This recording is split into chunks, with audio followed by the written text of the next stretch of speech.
Alright, Nathan, tell me a little bit about your rig. Yeah, so what do you want to know, like specifications, like? Tell me what it is. So, this is a custom water-cooled computer, first of all. Doesn't really look like a computer at this point, but, you know. So, yeah, it has a 5900X in it, a 2080 Ti, and this... What are those? So yeah, the 2080 Ti is a graphics card. It basically just outputs whatever video to a screen, like whatever game you're playing, if you're rendering a video, etc. And the 5900X is a CPU, it's a processor. So it basically just handles all the tasks on your computer, like if Windows needs to update or if you're browsing the internet, it's handling all that for you. And then all this tubing and all the fancy liquid components, those are just cooling for those for the graphics card and the CPU, because those get ridiculously hot. They're pulling probably like 800 watts, which is watts. So yeah. What is 800 watts in reference to something in a house? A space heater will pull like 400, 500 watts. So replace your space heater in your computer room. Yeah. Yeah, and it's probably about as effective as that, because it's basically just converting that power directly into heat.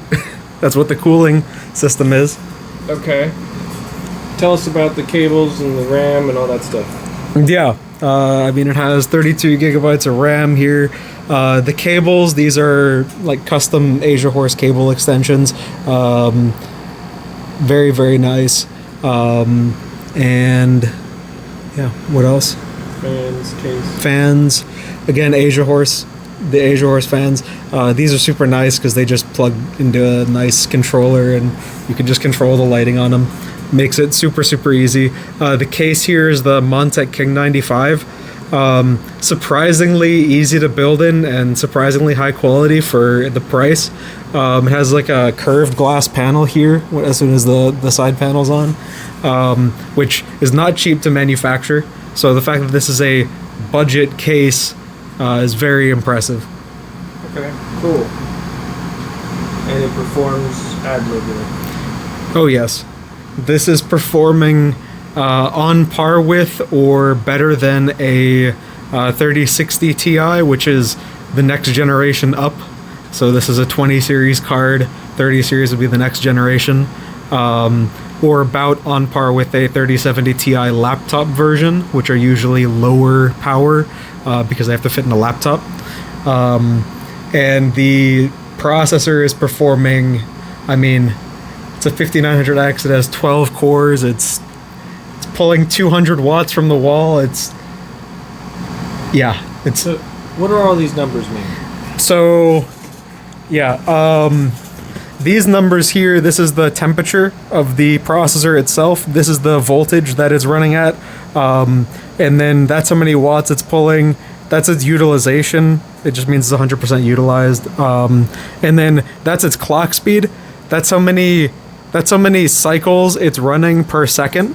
So 4,174, give or take, megahertz would be 4,174 million cycles per second. So 4 billion cycles per second, which is a completely crazy number that you can't even rationalize. Per second. Per second. Okay. Yeah. If you were... What about all these numbers? This is all just per core, the temperature measured per core, like minimum, average, and maximum. And then all of these is just measuring the voltage per core. It's just these numbers, but divided out per core. So how does it get these numbers?